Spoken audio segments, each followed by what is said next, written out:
Everyone, Billy Folks here with MarineMax Houston. Today I am on a 2024 250 SDX Outboard by Sea Ray Boats, and it's a beautiful hot sunny day here in Houston. And if you notice, I'm in the shade right now. It's because we have a huge bimini shade up there connected to this tower that does collapse down if you need that for storage. I'm inside the cockpit of this boat. I'm not even using it to its full advantage. I can flip-flop these seats to give you more room in here. And this is a really great all-around boat. You can take it out fishing. It's not built for fishing, but you can take it fishing.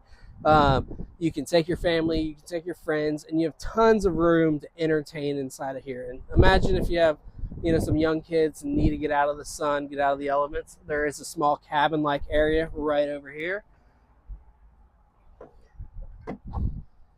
So check out all that space in there. You can also use that for storage if that's something you wanted to do. One other thing I want to point out, Sarah, let's walk to the back.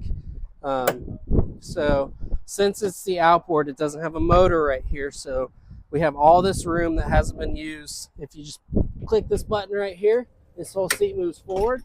Gives you a lot more room back here to entertain, to jump off the back of the boat. Then there's a built-in cooler right here for all your drinks and whatnot. Since you're back here already, I'll flip that seat over so you can really get the idea of everything going on back here. Optioned it with a 300 horsepower Mercury, and this boat's ready to roll. If you guys have any questions, come by and see us or call us. My number is 936-223-6770. Again, this is Billy with MarineMax. Hope to talk to you soon.